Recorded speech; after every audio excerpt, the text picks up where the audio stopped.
সেনানিবাসে কি হচ্ছে এটা নিয়ে একটা গুমোট আবহাওয়া তৈরি হচ্ছে। নানা ধরনের আলোচনা, নানা ধরনের লেখালেখি, সামাজিক যোগাযোগ মাধ্যমে এক ধরনের উত্তেজনা ছড়ানোর চেষ্টা, দেশে বিদেশে থেকে নানা ধরনের কথাবার্তা ছড়ানো। এই মুহূর্তে 56 জন জেনারেল তারা সেনানিবাসে গত রাতে মিটিং করেছেন। সেখানে উত্তেজনাকর পরিস্থিতি তৈরি হচ্ছে, উত্তেজনা বিরাজ করছে। সেই উত্তেজনা সরকারের বিরুদ্ধে চলে গেলে একটা বাজে পরিস্থিতি তৈরি হবে। গত পরশুদিন আন্তর্জাতিক আদালতে যে 2টা মামলা দায়ের করা হয়েছে এবং সেই 2টা মামলায় 23 জন এবং 4 জন মোট 27 জন সাবেক এবং বর্তমান সেনা কর্মকর্তাকে আসামি করে মামলা দায়ের করা হয়েছে এবং গ্রেপ্তারি পরোয়ানা জারি করা হয়েছে। এখন এই ঘটনার পরেই সেনাবাহিনীর সঙ্গে সরকারের দ্রুততা কিন্তু আরো বাড়লো, এতে কোনো সন্দেহ নেই। এবং 5ই আগস্টের পরে আমরা যেমন ধারণা করেছিলাম যে সেনাবাহিনী সরকার হবে বন্ধু, এবং হাসিনা পলায়নের অল্প কয়েকদিন পরেই কিন্তু ডক্টর ইউনূসকে ক্যান্টনমেন্টে আমন্ত্রণ জানিয়ে সেনাপ্রধান তাকে ক্যান্টনমেন্ট পরিদর্শনের সুযোগ করে দিয়েছিলেন। খুব ভালো গুরুত্বপূর্ণ সম্পর্ক ছিল, কিন্তু সমস্যাটা শুরু হয় কিন্তু এই আয়নাঘর নিয়ে।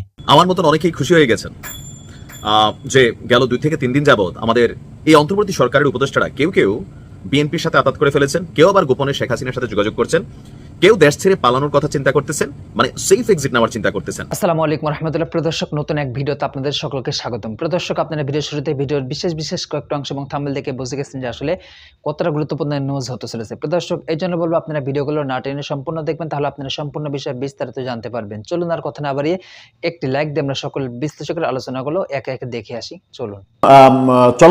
চলমান সেনা কর্মকর্তা এবং অবসরপ্রাপ্ত সেনা কর্মকর্তাদের বিরুদ্ধে একটা ম্যাসিভ সিদ্ধান্ত নিয়েছে আন্তর্জাতিক অপরাধ ট্রাইব্যুনাল। তাদের বিরুদ্ধে মামলা তো করা হয়েছে, সেই মামলাটা মানে যেন না হয়, মামলাটা যেন ঠেকানো যায়, সেই ব্যাপারে গোপনে ব্যাকডোরে অনেক চেষ্টা হয়েছে, এরকম আলোচনা চতুর্দিকে শুনছি, কিন্তু সেই চেষ্টা শেষ পর্যন্ত কাজে দেয়নি। চাকরিরত সেনা অফিসারদের বিরুদ্ধে অ্যাকশনে গেছে সরকার এবং অ্যাকশনে গেছে আদালত, এরকমটাই দেখা যাচ্ছে দৃশ্যত। আদালত থেকে 30 জনের বিরুদ্ধে গ্রেপ্তারি পরোয়ানা জারি করা হয়েছে, যার মধ্যে শেখ হাসিনা, তার নিরাপত্তা উপদেষ্টা তারেক সিদ্দিকী, স্বরাষ্ট্রমন্ত্রী আসাদুজ্জামান খান কামাল রয়েছেন এবং 24 জন মতো সেনা কর্মকর্তা রয়েছেন, যাদের মধ্যে অবসরপ্রাপ্ত এবং বর্তমানে চাকরিরত সেনা অফিসাররা রয়েছেন। তাদের বিচার কার্যক্রম আন্তর্জাতিক অপরাধ ট্রাইব্যুনালে হবে, সেরকম একটা পরিস্থিতি যখন তৈরি হয়েছে তখন বিবিসি বাংলা একটা প্রশ্নের জন্ম দিয়েছে। বিবিসি বাংলা তাদের প্রতিবেদনে যে শিরোনামটা করেছে, সেই শিরোনামটা আপনারা দেখে নিতে পারেন। সেই শিরোনামে দেখা যাচ্ছে যে সেনা কর্মকর্তাদের মানবতা বিরোধী অপরাধের অভিযোগের বিচার কিভাবে হবে, এই প্রশ্নটা তারা রেখেছে। সেখানেই তারা বলছে, ক্ষমতাচ্যুত আওয়ামী লীগ সরকারের আমলে গুম করে নির্যাতনের অভিযোগে দায়ের করা 2টি মামলায় যাদের নামে গ্রেপ্তারি পরোয়ানা জারি করা হয়েছে, তাদের মধ্যে সাবেক ও কর্মরত মিলিয়ে 24 জন সামরিক কর্মকর্তার নাম রয়েছে, বাকি 6 জন সিভিলিয়ান। আওয়ামী লীগের 1.5 দশকের শাসনে গুমের মাধ্যমে সংগঠিত মানবতা বিরোধী অপরাধের অভিযোগে দায়ের হওয়া 2টি মামলায় শেখ হাসিনা সহ 30 জনের বিরুদ্ধে গ্রেপ্তারি পরোয়ানা জারি করা হয়েছে। তাদের মধ্যে 14 জন কর্মরত অফিসার, 10 জন অবসরপ্রাপ্ত সেনা কর্মকর্তা। এই 2টি মামলায় সেনা কর্মকর্তাদের বাইরে অন্য আসামিরা রয়েছেন, সাবেক প্রধানমন্ত্রী শেখ হাসিনা, সাবেক স্বরাষ্ট্রমন্ত্রী আসাদুজ্জামান খান কামাল, পুলিশের সাবেক মহাপরিদর্শক বেনজির আহমেদ, এছাড়া র্যাবের 2 জন সাবেক মহাপরিচালক রয়েছেন। আগামী 22 অক্টোবরের মধ্যে অভিযুক্তদের গ্রেপ্তার করে আদালতে হাজির করার নির্দেশ দেওয়া হয়েছে। আইনজীবীরা বলছেন, ফৌজদারি ও মানবতা বিরোধী অপরাধের অভিযোগে কোনো মামলায় সামরিক বাহিনীর এত বড় সংখ্যক কর্মকর্তা ও সাবেক কর্মকর্তার অভিযুক্ত হওয়ার ঘটনা বিরল তাদের দৃষ্টিতে। আন্তর্জাতিক অপরাধ ট্রাইব্যুনালের chief prosecutor Tajul Islam BBC বাংলাকে বলেছেন, 30 জন অভিযুক্তের মধ্যে 14 জন সেনা কর্মকর্তা কর্মরত রয়েছেন, 10 জন অবসরপ্রাপ্ত সেনা কর্মকর্তা। প্রশ্ন উঠেছে, সামরিক বাহিনীর কোনো সদস্য বা কর্মকর্তার বিরুদ্ধে ফৌজদারি অপরাধের অভিযোগ উঠলে তাহলে তার বিরুদ্ধে তদন্ত বা বিচারের ক্ষেত্রে কোন আইন প্রযোজ্য হবে? এক্ষেত্রে সামরিক বাহিনীর নিজস্ব আইনে, সামরিক আদালতে, নাকি প্রচলিত ফৌজদারি আইনে বিচার করা যাবে, এমন প্রশ্নও উঠেছে। এদিকে গত 6 অক্টোবর অন্তর্বর্তী সরকারের আন্তর্জাতিক অপরাধ ট্রাইব্যুনাল আইনে সংশোধন করা হয়েছে। সেই সংশোধনীতে যেটা আনা হয়েছে সেটা হচ্ছে যে এই আদালতে যারা অভিযুক্ত হবেন তারা সংসদ সদস্য পদ থেকে শুরু করে চেয়ারম্যান, মেম্বার, কোনো জনপ্রতিনিধি হিসেবে নির্বাচন করতে পারবেন না, থাকতে পারবেন না, এবং সরকারি চাকরি তার থাকবে না। সেই আইনে, সংশোধিত আইনে সেনা অফিসার যারা 14 জন চাকরি করছেন, সেই 14 জনের চাকরি চলে যাবে। এই ফৌজদারি আইনে কিভাবে বিচার হবে সেই ব্যাপারে বিবিসি বাংলা বলছে যে, উদাহরণ হিসেবে আইনজীবীরা বলছেন, এর আগে নারায়ণগঞ্জে যে 7 মার্ডারের আলোচিত চাঞ্চল্যকর ঘটনা ছিল আওয়ামী লীগের আমলে, সেখানে সেনা কর্মকর্তাদের যারা র্যাবে দায়িত্ব পালন করতেন তাদের তাদের বিরুদ্ধে অভিযোগ আনা হয়েছিল এবং তাদেরকে ফৌজদারি আদালতেই বিচার করা হয়েছিল। প্রথমে সেনাবাহিনী থেকে তাদেরকে অবসরে পাঠানো হয়েছিল, তারপরে তাদেরকে ফৌজদারি অপরাধে সাধারণ আদালতে তাদের বিচার কার্য পরিচালনা করা হয়েছিল। এই ক্ষেত্রেও এই 14 জনকে সেনাবাহিনী হয়তো বাধ্যতামূলক অবসরে পাঠাবে কিংবা চাকরিচ্যুত করবে, তারপরে ফৌজদারি আদালতে বিচার হবে। এই ব্যাপারে অনেক ডিটেল নিউজ করেছে বিবিসি বাংলা। সেই ডিটেল নিউজের মূল ভাষ্যটা হচ্ছে সেনা কর্মকর্তাদের বিচার কিভাবে হবে, সেনা আইনে নাকি সাধারণ আদালতে। সাধারণ আদালতে বিচার হওয়ার ক্ষেত্রে খুব একটা বাধা নেই। 7 মার্ডার মামলাকে উদাহরণ হিসেবে দেখছেন আইনজীবীরা, সেই ক্ষেত্রে তারা বলছেন যে এখানেও হতে পারে। কিন্তু মূল ব্যাপার সেটা হচ্ছে যে এই যে ঊর্ধ্বতন সেনা কর্মকর্তা যারা ডিজিএফআই এর সাবেক 5 মহাপরিচালকের নাম আছে এখানে, সম্প্রতি পররাষ্ট্র মন্ত্রণালয়ে প্রেরণকৃত রাষ্ট্রদূত হিসেবে নিয়োগ করার জন্য প্রেরণকৃত একজন সেনা অফিসারের নাম রয়েছে। এরকম আলোচিত বেশ কিছু নাম রয়েছে, নামগুলো নিয়ে আলোচনা করছি না। যাদের নাম রয়েছে তারা সেনাবাহিনীর উচ্চ পদস্থ কর্মকর্তা, এবং সেনাবাহিনীর উচ্চ পদস্থ বর্তমান কর্মকর্তা এবং সাবেক উচ্চ পদস্থ কর্মকর্তাদের নামে যখন এই আদালত থেকে গ্রেপ্তারি পরোয়ানা জারি করা হলো, তখন চারিদিকে গুজব যেটা রটে গেছে সেটা হচ্ছে যে সেনানিবাসে এক ধরনের উত্তেজনা তৈরি হয়েছে, এক ধরনের উত্তেজনা বিরাজ করছে, এবং সেনানিবাসে কিছু কিছু ইউটিউবার এবং অনলাইন অ্যাক্টিভিস্ট এরকম দাবিও করছেন যে সেনানিবাসের 56 জন জেনারেল, তাদের অফিসার, অন্যান্য অফিসার, সেনাপ্রধান নিজে সবাইকে নিয়ে একটা মিটিং করেছেন, যে মিটিং থেকে এই ব্যাপারটা প্রতিরোধ করা, এই ব্যাপারে সরকারের সঙ্গে নেগোসিয়েশন করা, কিংবা সরকার যদি নেগোসিয়েশনে রাজি না হয় তাহলে আর্মির পক্ষ থেকে একটা ভূমিকা রাখা, এরকম আলোচনা ছড়িয়ে পড়েছে। কিন্তু সেই আলোচনাগুলো এখন পর্যন্ত আমরা গুজব হিসেবেই দেখতে চাই, কারণ এটার কোনো অথেন্টিক সোর্স নেই, এগুলো শুধুমাত্র লেখালেখি বলা বলি হচ্ছে। তবে এটুকু অন্তত ধরে নেওয়া যায় যে বর্তমান সেনা কর্মকর্তা 14 জন যারা রয়েছেন তারা চাকরিতে থাকা অবস্থায় সরকার এরকম একটা সিদ্ধান্ত যখন নিল, তখন সেনাবাহিনীর সঙ্গে সরকারের সম্পর্ক আবার জোড়া লাগার অবস্থা যখন আমরা দেখছিলাম যে সম্পর্ক ভালো হয়ে আসছে, সেই ভালো হয়ে আসাটা আবারও খারাপ দিকে যায় কিনা সেটা একটা বড় বিষয়। কারণ আমাদের কোনোভাবেই প্রত্যাশা নয় এটা যে সরকারের সঙ্গে সেনাবাহিনী কিংবা নৌবাহিনী কিংবা বিমান বাহিনী কারোরই সম্পর্কের অবনতি ঘটুক। তাতে দেশের স্বাধীনতা সার্বভৌমত্বের প্রশ্ন আসবে।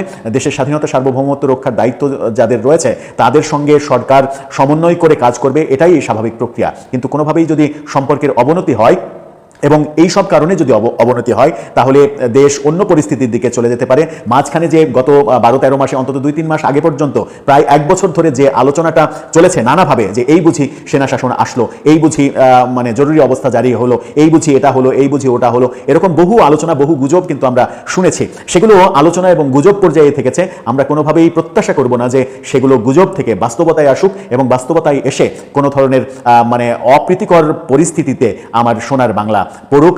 কারণ দেশের মানুষ, নিরীহ মানুষ, শান্তিপ্রিয় মানুষ, তারা দুবেলা দুমুঠো ভাত খেয়ে শান্তিতে বসবাস করতে চায়।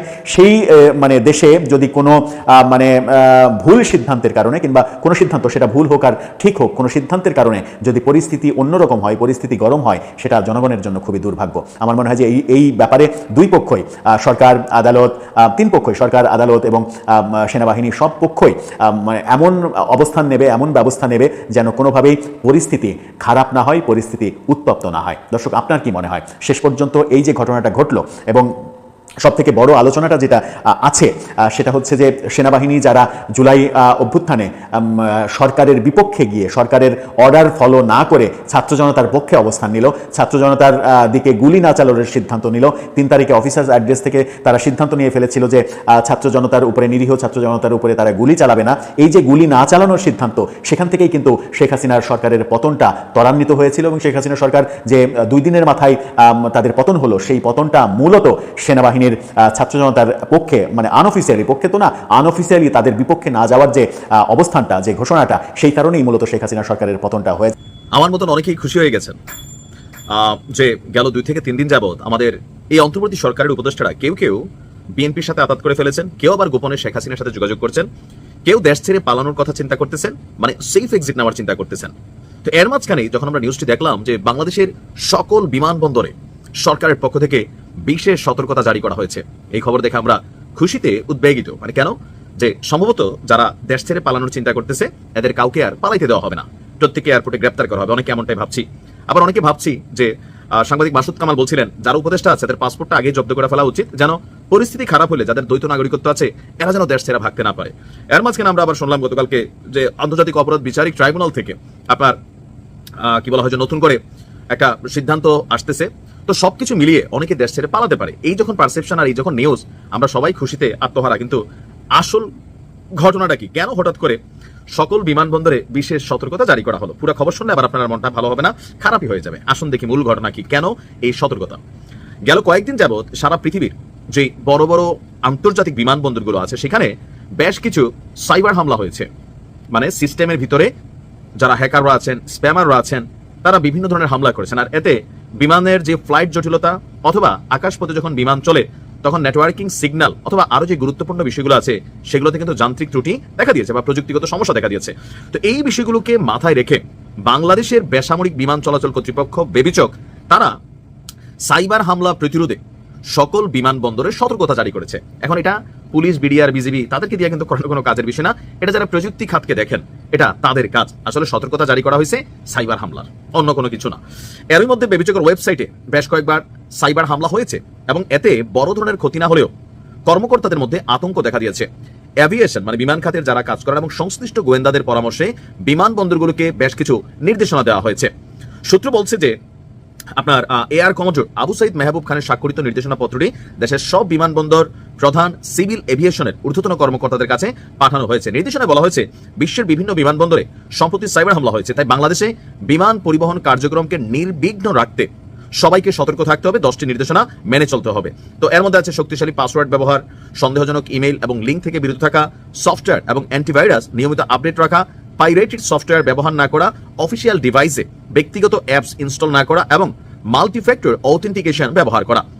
আর কোনো সাইবার নিরাপত্তা সংক্রান্ত সমস্যা দেখা দিলে এটা তারা ব্লা ব্লা ব্লা ব্লা। গত পরশুদিন আন্তর্জাতিক আদালতে যে দুইটা মামলা দায়ের করা হয়েছে এবং সেই দুইটা মামলায় 23 জন এবং 4 জন মোট 27 জন সাবেক এবং বর্তমান সেনা কর্মকর্তাকে আসামি করে মামলা দায়ের করা হয়েছে এবং গ্রেপ্তারি পরোয়ানা জারি করা হয়েছে। এখন এই ঘটনার পরেই সেনাবাহিনীর সঙ্গে সরকারের দ্রুততা কিন্তু আরো বাড়লো, এতে কোনো সন্দেহ নেই। এবং 5ই আগস্টের পরে আমরা যেমন ধারণা করেছিলাম যে সেনাবাহিনী সরকার হবে বন্ধু এবং হাসিনা পলায়নের অল্প কয়েকদিন পরেই কিন্তু ডক্টর ইউনূসকে ক্যান্টনমেন্টে জানিয়ে সেনাপ্রধান তাকে ক্যান্টনমেন্ট পরিদর্শনের সুযোগ করে দিয়েছিলেন।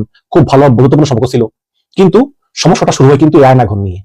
ডক্টর ইউনূস বারবার চান আয়নাঘর পরিদর্শন করতে, কিন্তু তাকে ঝুলিয়ে রেখে আয়নাঘরকে চেঞ্জ করে, আলামত নষ্ট করে, সবকিছু ড্যামেজ করে, যতটুকু সম্ভব আর কি, প্রমাণ লোপাট করে, কাগজপত্রে আগুন লাগিয়ে দিয়ে এই সবকিছু করে মোটামুটি প্রমাণ লোপাট করে তারপর ইউনূসকে আয়নাঘর পরিদর্শন দেওয়া হয়। এবং এরপর যখন অভিযোগ দায়ের হয় তখনও কিন্তু আসলে মানে সেনাবাহিনী হ্যাপি ছিল না। তাদের কথা হতো যে সরকারই আসে আমাদেরকে ব্যবহার করে, আমরা সরকারের কথা মতো কাজ করি, এটা তো আমাদের দোষ না, সুতরাং আমরা ইনডেমনিটি চাই। এখন যদি সেনাবাহিনীকে ইনডেমনিটি দেওয়া হয় যে সেনাবাহিনী তো যা করছে এটা হাসিনা নির্দেশে করছে, সেনাবাহিনী দোষ কি? তাহলে পুলিশও তো বলবে আমরা তো তাই করছি, তাহলে আমাদের বিচার করো কেন, তাই না? তো এইসব সমস্যা আছে এবং এসব নিয়ে যে সেনাপ্রধান চিন্তিত তা তো বলাই বাহুল্য। যে তিনি আসলে কি করবেন বুঝে উঠতে পারতেছেন না। তিনি অনেকের সঙ্গে আলাপ করতেছেন হয়তোবা, এবং শুনতেছি যে হয়তোবা খুব শীঘ্রই তিনি সেনাবাহিনীর সাবেক যে প্রধানরা আছে, স্পেশালি ইকবাল করিম ভুইয়া, তার সঙ্গে একটা বৈঠকে বসবেন যে এই পরিস্থিতি আসলে কি করা যায়। কারণ সরকার এই 27 জনের বিচার করার জন্য বদ্ধপরিকর এবং এদের ভিতরে ভয়ঙ্কর অপরাধীরা কিন্তু ক্যান্টনমেন্টে আছে এবং যেটার প্রমাণ এবং এভিডেন্স সহকারে সাধারণত কিন্তু একটা আগে মামলা হয়, তারপর তদন্ত হয়, কিন্তু আন্তর্জাতিক আদালতে আগেই সব তদন্ত সব হয়ে একদম কংক্রিট এভিডেন্স সহকারেই, প্রমাণ সহকারেই কিন্তু উপস্থাপন করা হয়েছে এবং বিচারপতি এদের উপরে গ্রেপ্তারি পরোয়ানা জারি করেছেন এবং বলেছেন যে এদেরকে অবিলম্বে সরকারি পদ থেকে বহিষ্কার করে এদেরকে পুলিশের কাছে তুলে দেওয়া হোক। এবং সেটা এখন সেনাপ্রধান কি করবেন সেটাই দেখার বিষয়। আপনারা জানেন যে তিনি মির্জা ফখরুলকে বাসায় ডেকেছেন, এ ব্যাপারে কথা বলেছেন এবং প্রয়োজনে হয়তোবা তিনি বিদেশি কূটনীতিকদের সঙ্গে বসবেন যে কিছুটা করা যায় কিনা, এবং হয়তো তিনিও মনে করতে পারেন যে নির্বাচনের পরে হয়তো নতুন যে সরকার আসবে তাদের সঙ্গে একটা সমঝোতা হতে পারে। আপনারা অনেকেই বলবেন যে ভাই সমঝোতা এখানে আসতেছে কেন, যে অপরাধী তার বিচার হবে, এটা আমিও একমত, কিন্তু একটা বাস্তব কথা বলেন তোমাকে। মনে করেন যে আদালত গ্রেপ্তারি পরোয়ানা জারি করেছে, কিন্তু এই গ্রেপ্তারি পরোয়ানা বাস্তবায়ন করবে কে? সরকারের পুলিশ। এখন কোন পুলিশের সাধ্য আছে যে ক্যান্টনমেন্টে গিয়ে ওই সব বড় বড় জেনারেলকে গ্রেপ্তার করা? সেই সমস্ত পুলিশের নাই তো। এখন যদি সেনাবাহিনী তাদেরকে হ্যান্ড ওভার না করে তাহলে এখন সরকারের কি করার আছে? এই সরকার তো এমনি দুর্বল সরকার, তারা তো রাজনৈতিক সরকার না। এই কারণেই হয়তোবা সেনাবাহিনী মনে করতেছে যে রাজনৈতিক সরকার এলে হয়তো একটা সমঝোতায় আসা যাবে। কি যে সমঝোতা সেটা তখন কিন্তু মনে করতেছে। এর কারণ আছে, কারণ হচ্ছে যে গত পরশুদিন যখন এই আন্তর্জাতিক আদালত থেকে 27 জন সেনা কর্মকর্তার বিরুদ্ধে দুটো মামলায় পৃথকভাবে গ্রেপ্তারি পরোয়ানা জারি করা হলো, আপনারা খেয়াল করে দেখবেন বিএনপি জামাত কিন্তু একটা শব্দ করেনি, বিএনপিও কোনো কথা বলেনি, জামাতও কোনো কথা বলেনি, এমনকি তাদেরকে এই ধরনের কোনো প্রশ্ন করার সুযোগও তারা সাংবাদিকদেরকে দেয়নি। আপনারা জানেন যে ডক্টর ইউনূস কিন্তু জেনারেল ওয়াকারকে সরানোর চেষ্টা করেছিল একবার, কিন্তু তিনি সফল হননি শুধু বিএনপির কারণে এবং মার্কিন যুক্তরাষ্ট্রের কারণে। এসব করে করে সবচেয়ে গুরুত্বপূর্ণ পদ জনপ্রশাসন মন্ত্রণালয় সচিব, তার নিয়োগটা এখন ঝুলে আছে। তো এই হচ্ছে গিয়ে অবস্থা। এখন এইসব বিভিন্ন চিন্তা ভাবনা করেই হয়তো বিএনপি জামাত চুপ রয়েছে, যে আবার কোন কথা বলে কি হয়, আরো সামনে ইলেকশন আসতেছে। তো এই কারণে অনেকে মনে করতেছেন যে যদি একটা নির্বাচিত সরকার আসে, যদি ইউনূস এদের বিচার করে যেতে না পারে, যদি নতুন সরকার আসে, তাহলে হয়তো এই সেনা কমান্ডারদের বিচার আসলে নাও হতে পারে। এটা অনেকেই সন্দেহ করেন। কিন্তু শুধু একমাত্র দল হিসাবে আমি দেখলাম যে নাহিদ ইসলাম, এনসিপি নাহিদ ইসলাম, তিনি গর্জে উঠেছেন। তিনি ফেসবুকে একটা পোস্ট দিয়েছেন। নাহিদ ইসলাম লিখেছেন, সেনাবাহিনীর মানবতা বিরোধী অপরাধে যুক্ত সদস্যদের বিরুদ্ধে আন্তর্জাতিক অপরাধ ট্রাইব্যুনালে গ্রেপ্তারি পরোয়ানা জারি হয়েছে। তাদেরকে অতি সত্বর গ্রেপ্তার করে বিচারের আওতায় আনতে হবে। সেনাবাহিনী বাংলাদেশের স্বাধীনতা, সার্বভৌমত্ব এবং জাতীয় নিরাপত্তার ক্ষেত্রে সবচেয়ে গুরুত্বপূর্ণ এবং মর্যাদাপূর্ণ প্রতিষ্ঠান। ফ্যাসিবাদী বন্দোবস্তের বিরুদ্ধে জুলাই আগস্টের স্বতঃস্ফূর্ত গণ অভ্যুত্থানে সেনাবাহিনীর সাহসী সদস্যরা, বিশেষ করে তরুণ অফিসার এবং শ্রমিকরা জনগণের পাশে থেকে গুরুত্বপূর্ণ ভূমিকা পালন করেছেন। নতুন দেশ গঠন, সংস্কার এবং আইন শৃঙ্খলা রক্ষার ক্ষেত্রে সেনাবাহিনী এখনো নিষ্ঠার সঙ্গে কাজ করে যাচ্ছে। কিন্তু এই পথ চলায় সংস্কার ও ন্যায় বিচারের প্রক্রিয়া সবার জন্য সমানভাবে প্রযোজ্য হতে হবে। কোনো ব্যক্তি বা প্রতিষ্ঠান তার বাইরে নয়। বিগত ফ্যাসিবাদী আমলে রাষ্ট্রের প্রায় সব প্রতিষ্ঠানকেই দলীয় স্বার্থে ব্যবহার করা হয়েছিল এবং এর প্রভাব সেনাবাহিনীতেও পড়েছিল। সেনাবাহিনীর কিছু কর্মকর্তা, বিশেষ করে যারা র্যাব বা ডিজিএফআই দায়িত্ব পালন করেছিলেন, তারা গুম, খুন, ক্রসফায়ার সহ নানা মানবতা বিরোধী অপরাধ সংঘটিত করেছেন। এমনকি জুলাই গণ অভ্যুত্থানের সময়ও তারা নিরস্ত্র জনগণের উপর গুলি চালিয়ে শত শত মৃত্যুর ঘটনা ঘটিয়েছিলেন। এই ভয়াবহ বাস্তবতার পিছনে রয়েছে গণতন্ত্রের দীর্ঘ ব্যর্থতা এবং রাজনৈতিক দলীয়করণের মাধ্যমে প্রতিষ্ঠানগুলোকে নিয়ন্ত্রণের সংস্কৃতি। গণ অভ্যুত্থানের পর আমাদের সামনে একটি ঐতিহাসিক সুযোগ এসেছে প্রতিষ্ঠানগুলোকে কলঙ্ক মুক্ত করা, পুনর্গঠন করা এবং রাজনৈতিক হস্তক্ষেপ সম্পূর্ণ বন্ধ করা। তাহলেই প্রকৃত গণতান্ত্রিক রাষ্ট্র এবং প্রতিষ্ঠানের ভিত্তি স্থাপন করা সম্ভব। সেনাবাহিনী কলঙ্ক মুক্ত করতে হলে মানবতা বিরোধী অপরাধে জড়িত কর্মকর্তাদের বিচারের আওতায় আনতেই হবে। আমরা আশা করি সেনা নেতৃত্ব এই বিষয়ে সরকার এবং ট্রাইব্যুনালকে পূর্ণ সহযোগিতা করবে। দেখুন, আমরা আশা করি সেনা নেতৃত্ব মানে জেনারেল ওয়াকার এই বিষয়ে সরকার এবং ট্রাইব্যুনালকে পূর্ণ সহযোগিতা করবে। এটি কোনো প্রাতিষ্ঠানিক ইগো বা মর্যাদার প্রশ্ন নয়, এটি রাষ্ট্র, গণতন্ত্র এবং ন্যায় বিচারের প্রশ্ন। আমরা চাই বিচার ব্যবস্থা ও সেনাবাহিনী কোনোভাবেই যেন মুখোমুখি অবস্থানে না থাকে। দেশ বিরোধী ষড়যন্ত্রকারী গোষ্ঠীগুলো চায় সংঘাত ঘটুক, যাতে দেশ অস্থিতিশীল হয়ে তাদের স্বার্থ রক্ষা হয়। আমরা রাজনীতিতে সামরিক হস্তক্ষেপ যেমন চাই না, তেমনি সেনাবাহিনী সহ অন্য কোনো প্রতিষ্ঠানে রাজনৈতিক প্রভাব এবং হস্তক্ষেপও সম্পূর্ণরূপে বন্ধ দেখতে চাই। দেশপ্রেম, সততা এবং যোগ্যতার ভিত্তিতেই প্রতিষ্ঠানগুলো পরিচালিত হওয়া উচিত। আমরা 5ই আগস্ট থেকে দেশের স্থিতিশীলতা ও ঐক্য রক্ষার জন্য সর্বাত্মক চেষ্টা চালিয়ে যাচ্ছি। স্থিতিশীলতা বজায় রেখেই আমরা সংস্কার, বিচার ও নির্বাচনের পথে এগুচ্ছি। আমাদের সব প্রত্যাশা এখনো পূরণ হয়নি, কিন্তু গণতান্ত্রিক সংস্কারের ক্ষেত্রে অগ্রগতি ঘটেছে। এখন আমাদের লক্ষ্য ন্যায় বিচার অর্জন করা এবং দুর্নীতি ও দুর্বৃত্তায়নের বিরুদ্ধে সংগ্রাম এবং অর্থনৈতিক সংস্কার সাধন করা, যেটা নাহিদ ইসলাম তার পোস্টে বলেছেন, অত্যন্ত গুরুত্বপূর্ণ কথা। কিন্তু এই এনসিপি ছাড়া বিএনপি, জামাত সহ অন্য কোন দলকে আমরা এই আন্তর্জাতিক অপরাধ ট্রাইব্যুনাল যে গ্রেপ্তারি জারি করেছে 27 জন সেনা কর্মকর্তার বিরুদ্ধে, এর পক্ষে আমরা কোনো কথা বলতে দেখিনি। সবাই খুব রহস্যজনক ভাবে একদম চুপচাপ, কেউ কোনো কথা বলতেছে না, এক্সেপ্ট নাহিদ ইসলাম। দর্শক, আপনারা কি ভাবছেন? আপনাদের মতামত জানতে চাই যে আসলে এটার শেষটা আসলে কি হবে। আপনারা মনে করেন যে আসলে অভিযুক্ত সেনা কর্মকর্তাদের বিচার শেষ পর্যন্ত করা সম্ভব হবে কিনা? আপনারা কমেন্টে জানাবেন। তবে শেষ খবর হচ্ছে এটাই যে ক্যান্টনমেন্টে একটা ভয়াবহ গুমট অবস্থা, থমথমে পরিস্থিতি। কি হয় বলা যায় না, খুবই থমথমে।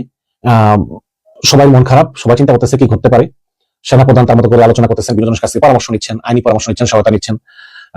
সেনাপ্রধান আসলে কি করবেন? সেনাপ্রধান তিনি শেখ হাসিনার আমলে কিন্তু সেনাবাহিনীতে ছিলেন, কিন্তু সেনাপ্রধানের বিরুদ্ধে কিন্তু ব্যক্তিগতভাবে কিন্তু কোনো অপরাধের অভিযোগ নেই।